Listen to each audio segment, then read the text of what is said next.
This year produced many sparkling new devices, from inexpensive budget phones with great features to Apple Watch Ultra to premium flagships to foldables. But what's in store for 2023? Let's find out.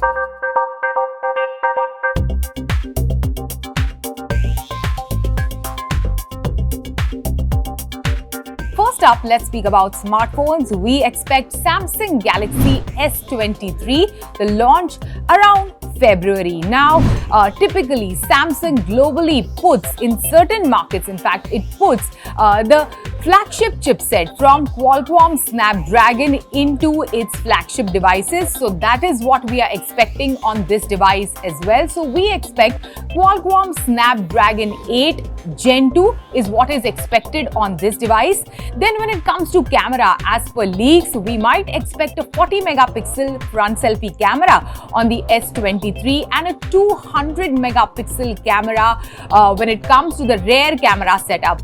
Now when it comes to fast charging, the likes of OnePlus and Xiaomi have spoiled us with 65 watt plus fast charging support. Well, that is what we expect on the Samsung Galaxy S23 coming up probably around February. Then let's speak about the Apple device, Apple iPhone 15. Now, European Union has recently mandated that all phones sold in the region must have a USB Type-C by 2024. So Apple has confirmed that it will comply with this new mandate. But what does it mean? Does it mean that 2023 we will see an Apple iPhone with a Type-C, and will it apply for the global market?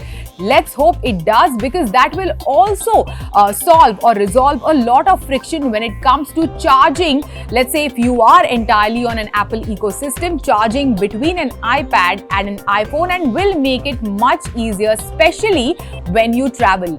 Another thing on many wish lists, or many leaks say this, is that there might be a dynamic island, which was a feature specific to the Pro Max when it came to Apple iPhone 14. So on Apple iPhone 14 Pro Max, you could get a dynamic island that could be available even on the beginning version of the Apple iPhone 15. That is the base variant of the Apple iPhone 14 could spot a dynamic island in 2023. Now, foldable devices from Samsung were created for multitasking, and this year, probably with the Samsung Galaxy Z Fold 5, we could expect an enhanced multitasking feature with a mini trackpad on the lower fold of the device. So as soon as you fold the device, the bottom end of the device could turn as a mini trackpad, making it almost akin, let's say, to a laptop while you use. Another complaint by many consumers who have used the Samsung foldable devices in the past was that it is a tad bit too heavy. So the device might just get lighter in 2023 with a built-in S Pen.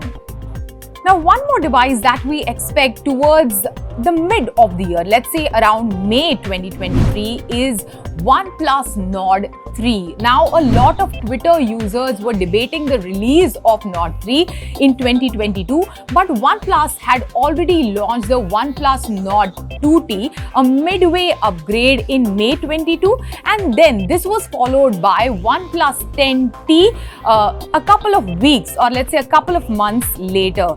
But OnePlus Nord 3 is something that we are truly expecting in 2023. Now let's speak about the Pixel devices. If Google follows its own tradition or maintains its own tradition, then we might just expect a Google Pixel 7a around summertime, which is around May or June. Now, last year's Google Pixel 6a was extremely popular in the mid-budget category with great features and great camera, of course.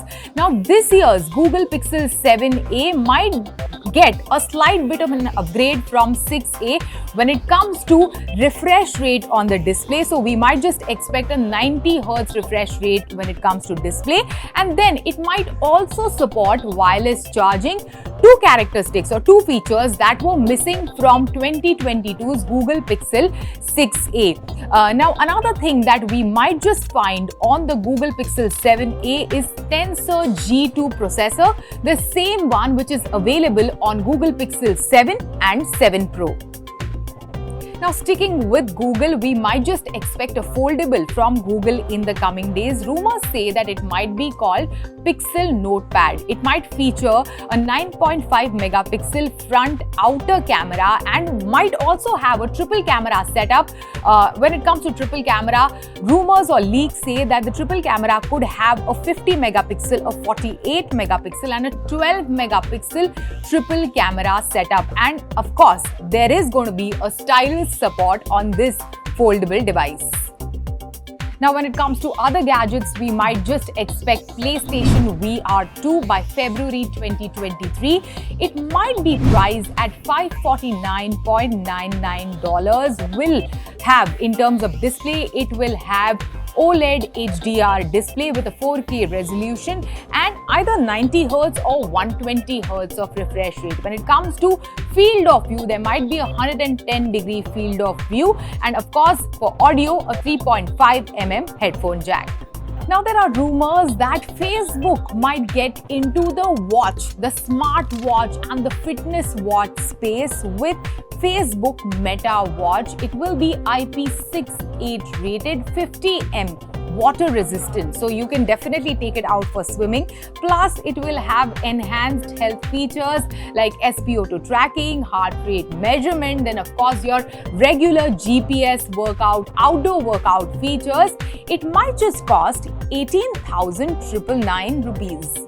Then OnePlus Watch 2 and OnePlus Buds Pro 2. Both of these launches are expected around the time OnePlus will launch their next device, probably around OnePlus 11 or 11 Pro.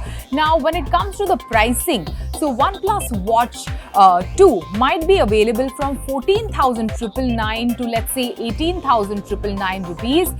Will of course be water resistant so that you can take it out for your swims. Will feature of course a GPS so that you can take it out for your cycling rides or runs. Of course, it will have a heart rate sensor, SpO2 which you can measure on this watch, and many other health related features as well. Now, when it comes to OnePlus Buds Pro 2, it will feature active noise cancellation and might cost 11,999 rupees.